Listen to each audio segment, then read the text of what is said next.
So we're going to begin. So, hi everyone. Welcome to my talk, Pwners like a noob. And for some of you that are advanced, this talk's going to be kind of pointless for you. There's going to be a lot of really skitty stuff, really entry-level stuff, but at the same time, that's kind of the point, right? My goal is to show you that this stuff is really ridiculously easy, especially when people make it easy. So to begin with, let me start with some general disclaimers. Standard copyright text, but the important parts to note is that anything in this talk that looks even remotely legal totally didn't happen. It's all 100% fictional. This was all a lab environment, and any resemblance to actual persons is only because I am really, really good at Photoshop. Also, any views expressed are my own and not representative of my employers. So legal stuff, mumbo jumbo, out of the way.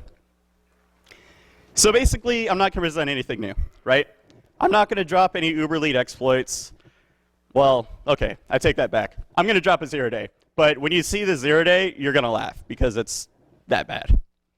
I'm also going to go over how hunting works, right? Hunting is something that's, vendors sell. It's a big buzzword, and people talk about it all the time. My point is, it really doesn't have to cost you anything, right? People will sell you tools like Incase that cost, hey, $20,000. You don't need any of that. We're going to do everything with free and easy to use tools that you can learn how to do all of this with just a week of education. And finally, my point to make that I'm going to stress many times across this talk is that operational security failures make an investigator's job really easy. I'm not going to sit here and condone, hey, go do illegal activity. I don't care what you do on your spare time. But if you're going to do something illegal, be smart about it. Don't fail at OPSEC, and you're going to learn why. No matter what side of the fence you fall on, there will be something relevant to you, right? So if you're more interested in blue teaming or incident response or monitor as a analyst, there will be interesting points for you. If you're more interested in the offensive side, malware analysis, penetration testing, red teaming, whatever, you'll hopefully glean something out of this talk as well. So you're probably wondering, who the hell is this guy that's standing up at the front and talking to us and looks like he's trying to act like he knows something? That's my Twitter handle, Underflow. I work as a red team operator for a security firm out of Tampa, Florida, called ReliaQuest. We do security research. We do a lot of red teaming stuff. We also have managed security services, so essentially SOC monitoring as a service. I'm not a salesman, but go look them up because we're amazing. I'm a university student. I currently go to University of South Florida. I'm a former / semi-active member of the White Hatters Computer Security Club. So any White Hatters in the room? Woo? Oh, okay. That's cool. Ultimately, I have a passion for literally anything related to security, right? Be it how a lock works to how to penetrate air-gapped networks. Everything about security fascinates me, and I hope that you'll see this throughout the talk. So to begin with, we're going to start with this background scenario of what happened, right? And we're going to start with a little discussion on ransomware. So raise your hand if everyone here knows what ransomware is. We all know it. I figured. So I'm not even going to read the definition. I'm sure you already know. Malicious file encrypts everything on the hard drive and says, hey, you, give me money. Awesome. Now, there's a few typical infection vectors, but some of the most common ones are through email and malicious advertisements. Just so we're clear, I want to show you how bad these attacks are. And by bad, I mean badly attempted, right? This is literally what a legitimate ransomware attack looks like. It's sent to a random blast of multiple people. There is literally nothing in the message body, and there's an attachment called part1.zip. That doesn't look suspicious at all, right? Not at all. So we open the zip file, and we come across another file that says part1.js. It's a JavaScript file, and looking at it, it's heavily obfuscated. Now, we could spend hours and hours trying to reverse engineer it and get it all back to plain text.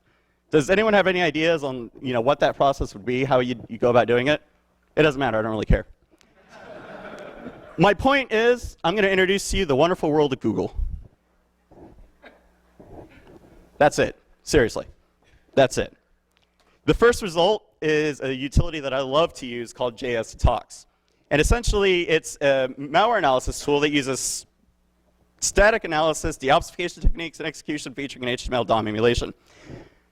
To put it in English, it's stupid simple, stupid easy to use, and it reverses obfuscated JavaScript samples.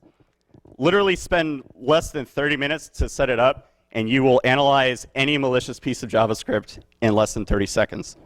I know it says 5 minutes, but let's be honest, it's 30 seconds. It works like magic, right? What you do is you take the obfuscated code, use a laser pointer here, paste it in the top, then you hit that magical analyze button, and then at the bottom, it prints plain text and human readable code. Really, really, really difficult stuff to do. We can all agree that, right?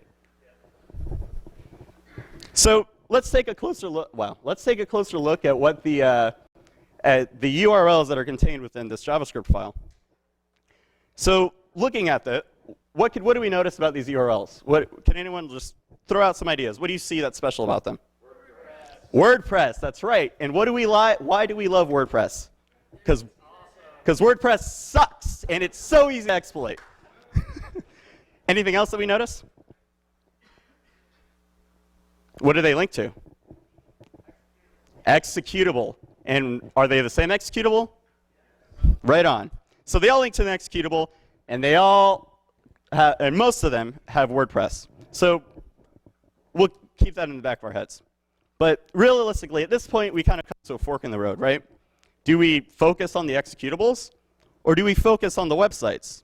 And ultimately, it kind of depends on your goal, right? If I'm a blue team and a company hires us to do this, generally all they're really looking for is that we generate indicators of compromise, right? I want to know what's something I can look for to determine when a machine gets hit. That way I can just set it up to automatically block it. If I was an investigator, ultimately my goal would probably be to determine attribution. I want to arrest the guy who's running this ransomware operation. Or, if you're a bit of an asshole, and we all have that inside of us, we could go the route with trolling the troll, because it's kind of fun, let's be honest. So, that being said, we'll take a quick lesson in malware analysis. Reversing is hard. I think we can all agree that. I don't know assembly. I'm learning it. I hate it. It sucks. And ultimately, I'm lazy. Hackers are lazy. We can all agree. Being lazy is awesome. Now, the great part about this is that there's tools that make all of this super easy. One of my personal favorites is Cuckoo Sandbox, right? If you've ever used malware.com, it's the exact same framework. I prefer to stand up my own instance because it allows me to do configurations that aren't possible on malware. I can use my own plugins. I can pull a lot more info out of it than I can with malware.com. That, and I don't have to share my sample with anyone. So going into Cuckoo, you can go there, download it, visit it later. It's a malware analysis system. Just upload the file, it'll execute it in a sandbox, and then generate indicators. And you know what the best part about Cuckoo is? It's free. So you upload the sample, hit run, and it generates indicators in about 120 seconds, right?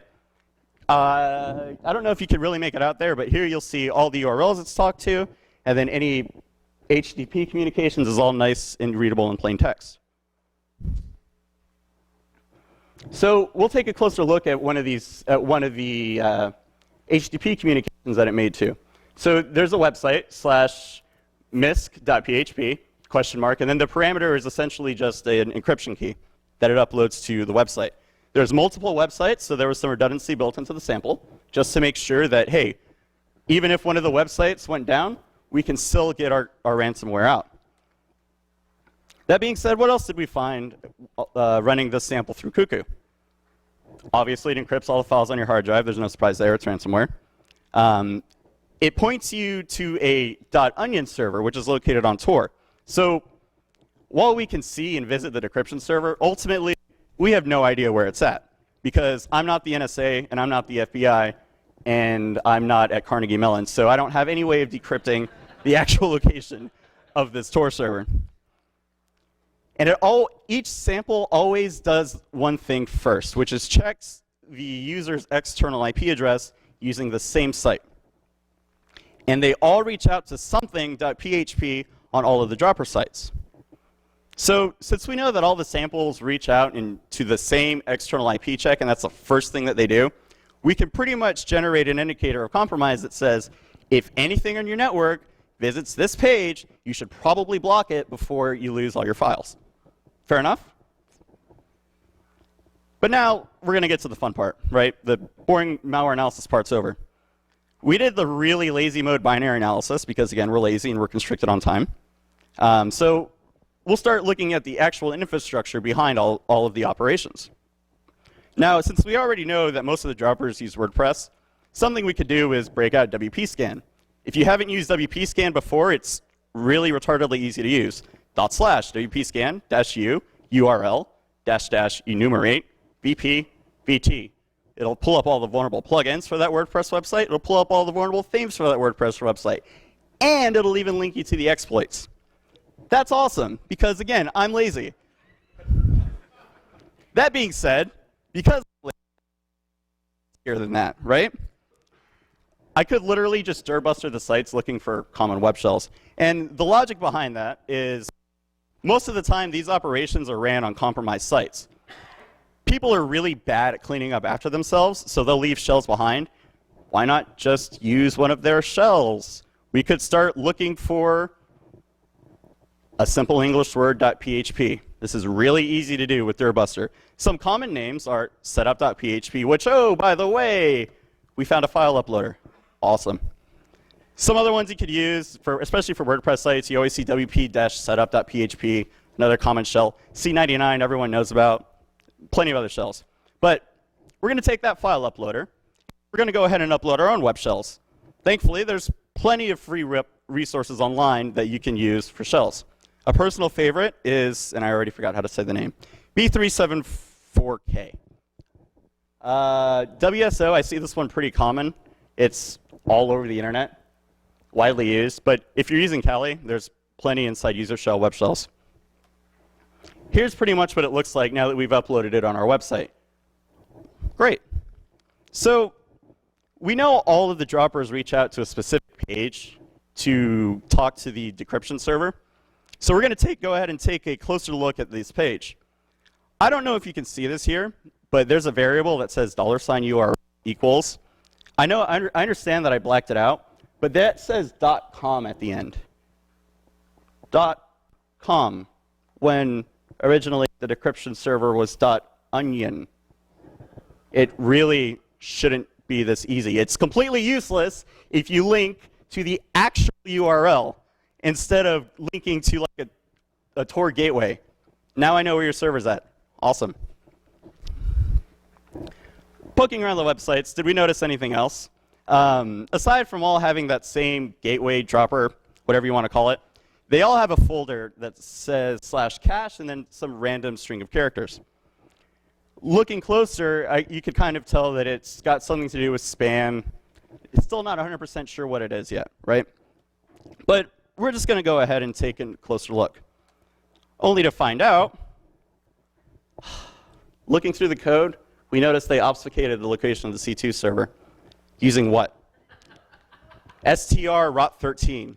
That is unbreakable encryption. If you use that, the NSA will cry. It's uber elite. So for those of you that don't know rot13, it's a very simple character substitution. I'm sure you can figure it out. There's no way we're going to find this server at all. At all. So we're just going to go ahead and visit the server, and then, oh, crap. We're blocked by a login screen.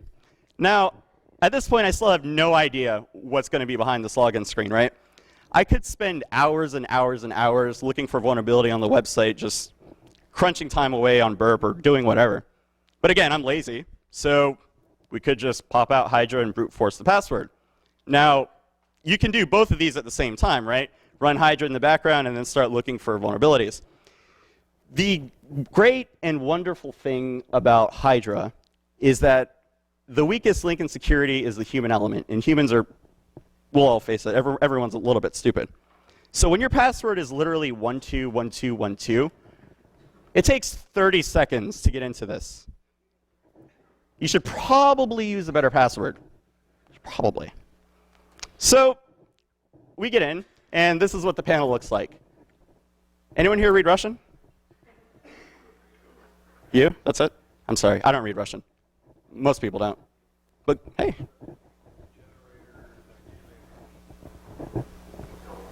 Dynamic generators. You know how we make this even easier? Google Translate. Awesome. It's so now we're in, and you know I like to play around a little bit. So we're gonna get real experimental with this server. Start getting to the second base, if you will, right? So we're going to start playing with the functionality, and then we come across another page that seems to generate a file given some input. We'll take a peek at what it looks like, right? Now, I didn't put the Google Translate version up there, but essentially at the top, you provided a block of text. You're supposed to provide it a key parameter, and then it'll insert a whole bunch of spam keywords based off of that. The second one links to other text files that are sitting on the server, and these are pretty much just lists of keywords. There will be one link per each keyword, if that makes sense. And then the last section is pretty much just the output file name that you want to use. So we start submitting things, and then this is just a hyperlink to our new file that got generated, which ends up looking like this. OK, awesome. Now, why is that special? What does this mean that we have on the server at this point, realistically? Thank you. We have write access on the server, which pretty much means we kind of have arbitrary file upload, right? Now, because it's going to take whatever text we put in and make a file using whatever file name we want, we could probably upload PHP code. But the only issue is, out of the list of keywords, there's no file in there that only has one single line of keywords. So we need to ensure that whatever code we upload only executes once. Does anyone have any idea on what the best way to do this would be? You could, but that defeats the purpose. Even better? Just use comment blocks, honestly, right? I start with a closed block for an HTML comment, and then PHP comments, and it ensures that every other line of PHP code gets commented out. This ensures that whatever we're doing is only going to execute once. So we upload our web shell, and if you can't really make it out, but in the upper left, you can see our first little HTML comment block. It's really that easy. It shouldn't be this easy. Now, we don't have root on the server necessarily, right? We're running with the web server permissions, but we'll go ahead and start poking around on the website. Turns out we come across yet another login panel. We owned it. So with the findings, we see the new login page, and it looks like this. Now, let's use inductive reasoning here, right? It really can't be this easy. There's no way this guy's that dumb that he used the exact same credentials for this login page. No way in hell. 1, 2, 1, 2, 1, 2. And we wait. And oh, god damn it. So it worked. Using the same passwords. Credential reuse. There's your vulnerability. But there's even more, right? We start looking at this new login panel, and I don't know if you can make it out at the bottom here. And I wasn't even using Google Translate at this point. But that string says system by an email address. Active shells at this point was 30,960. But that email address, though.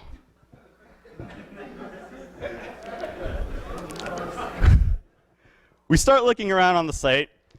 We see it's a single web server, but there's many other URLs that will work. It basically has got like an Nginx proxy, and then serves up different pages depending on whatever domain you're visiting it as.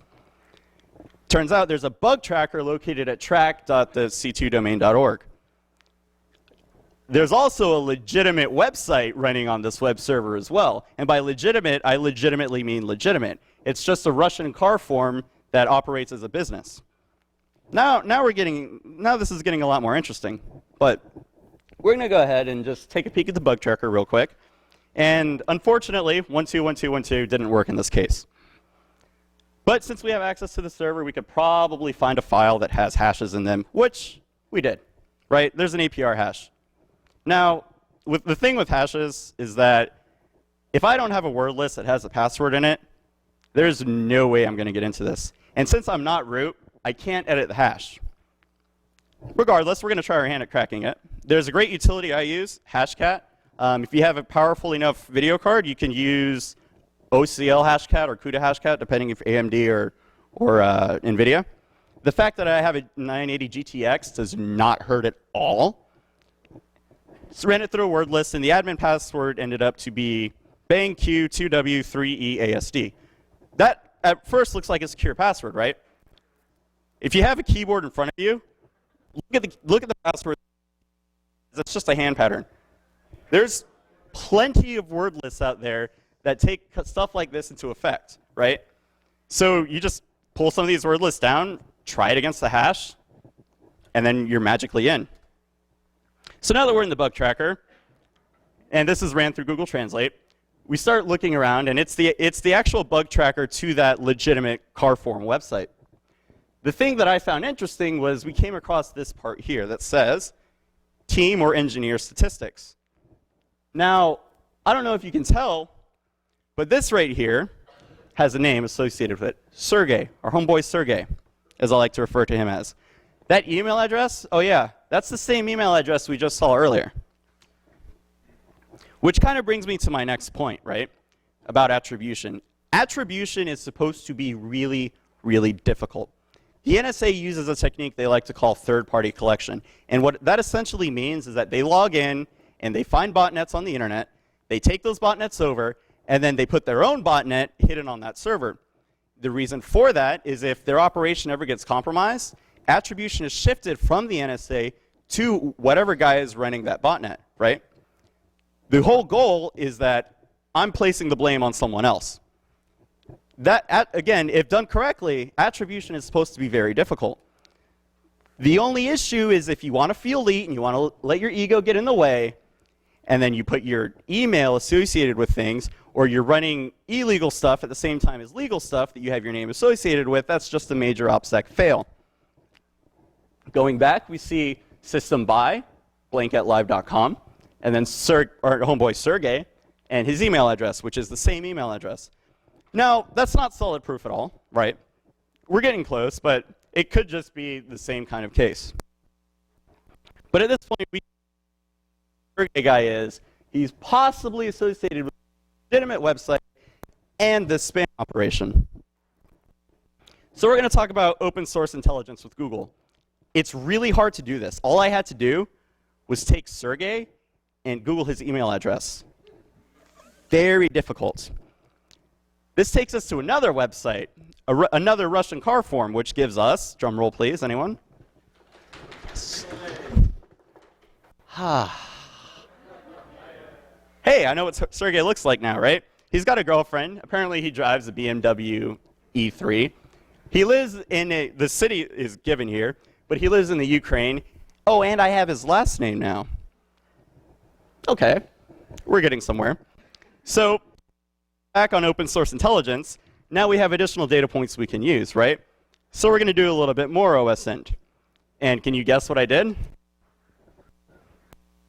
Name plus the city plus the country. What do you think we came across next?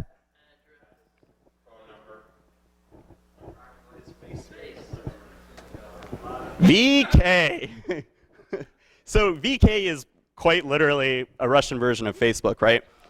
Now, I didn't have to create a profile for this. This is all publicly available. And I know you guys see this all the time. You know, some of you may have kids that share everything on their Facebook profile, and it's all set to public.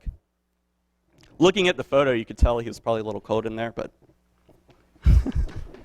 that being said, we're going to start VK stalking this guy, right?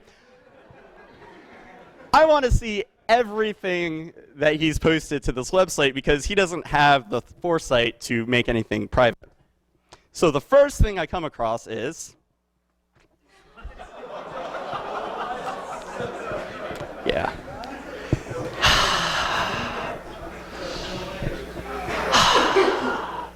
Homeboy Sergey was born in 1995. He's 20 years old. This is his driver's license, and he's really proud that he's now able to drive a car. So, of course, the first thing he does when he gets his driver's license is snap a photo and upload it to his Facebook and say, ooh, look, I can drive cars now. We're going to start going through a little bit more of his photos. And we come across this here, right? And, you know, sometimes people have the need to talk about work on their Facebook. This still doesn't tell me anything, but we know he's familiar with PHP. This is all PHP code, and he's basically makes a comment here that says, really? As though this plugin that he's analyzing is crap. But that being said, we know he has some familiarity with PHP. The great part about this was that everything else we looked at was all written in PHP. Okay, fine. Still not 100% sure that this is the same Sergey. Until we get to this photo, which is a Kanban board, right? Now, I don't know if you can see the hashtags at the bottom there, but one of them is tagged hashtag the URL to that Russian car forum website, which is the legitimate website running on this C2 server. The next hashtag is work, as in, I work here, motherfuckers. At this point, it's pretty much solid proof that this is the same Sergey that we were looking at before, which is a massive OPSEC failure. Don't suck at OPSEC. It's just really, really, really bad. So we're going to learn a little bit more about Sergey because, hey, Facebook stalking people's fun, right? He loves to party. I mean, this guy goes out in clubs. He drives an M5. He had a hotter girlfriend before, but I was told I couldn't show that photo. His new one really is kind of like, ugh. He likes cats, and he takes a stereotypical photo of throwing money on the desk and with his... I'm not even going to go there. I'm sorry.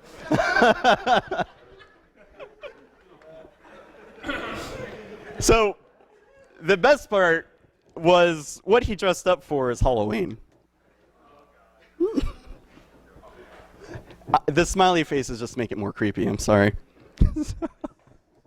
So we're going to touch a little bit on his massive OPSEC fails and some takeaways from this, right? If you're going to do anything illegal on the internet, don't associate your real name with it. That's just not smart to do at all.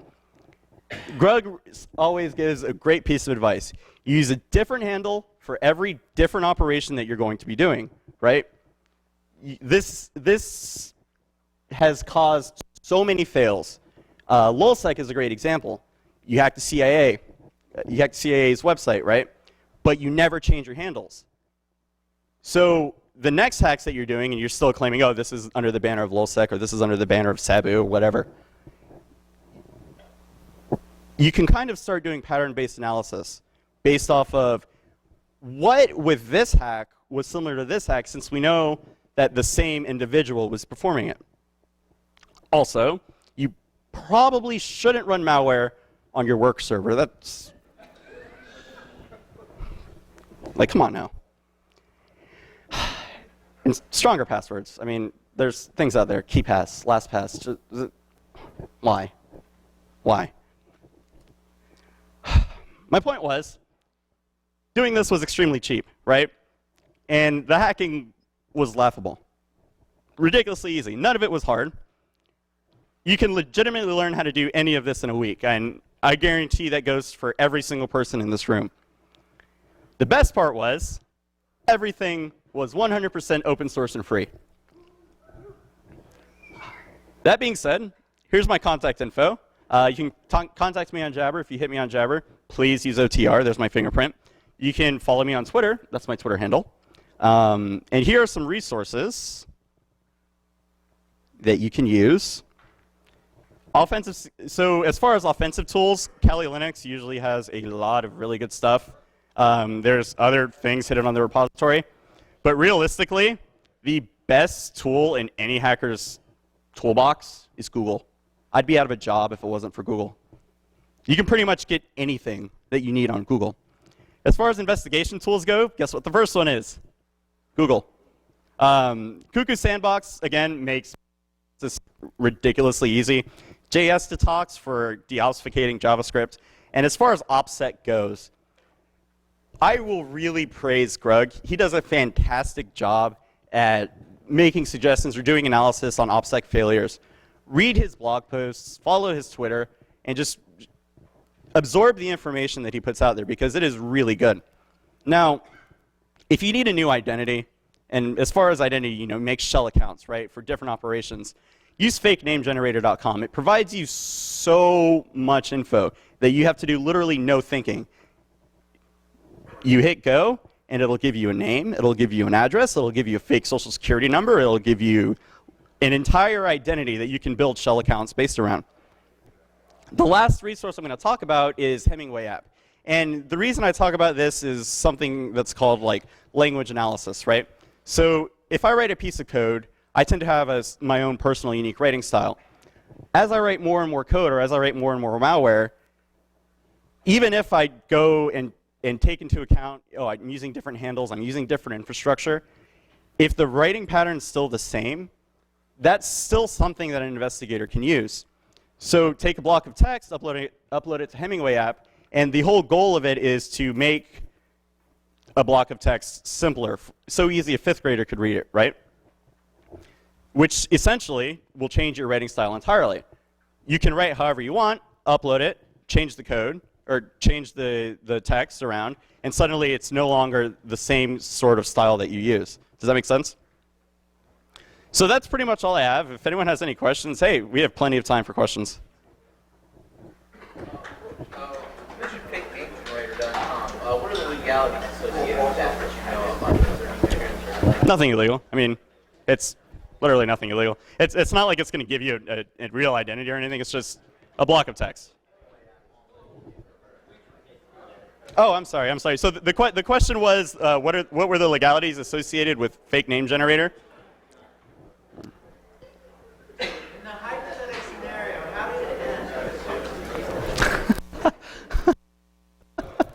So hypothetically, right? The question was, how did this hypothetical situation hypothetically end? There's a few things you could do, and again, that goes back to what I was saying. It really depends on what your ultimate goal was. Hypothetically, if you were contracted by an organization to investigate a piece of ransomware, you find the attribution of this guy, so you know who the guy is. But at the same time, you also generate an indicator of compromise. That's pretty much all you have to do. I'm not going to go to the FBI because A, I really hate talking to the police, and B, I don't like dealing with the police. So I'm going to leave that up to the customer that I'm doing the investigation for. Is it really worth their time to chase after this guy? Probably not, Hypothetically, you could do a number of things at this point, right? Something that I would suggest would be to actually just, hey, keep your shell on this guy's server, right? Not only do you own literally everything he owns, not only can you steal money from him at any point in time, right? Hear me out. The important part is the fact that you can actually monitor and see how these operations are going, right? So over time, it'll evolve. He'll sit there and update the code. He'll put the new versions of Dyndoor or whatever he's using. And you can pretty much just generate new indicators based off of that, and he will have no idea.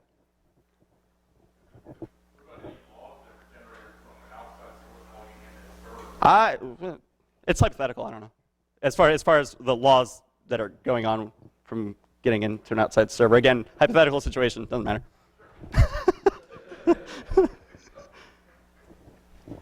So basically, if you hypothetically get into a company's website, make sure to check LinkedIn to see if they work there, and then tag your name, put by, and then whoever works there, preferably a programmer, and then attribution problem solved, because you just point them to somebody who works there, and you go, hypothetically. Absolutely. So the comment was essentially, as an attacker, you could literally just take someone else's email address and tack it onto there.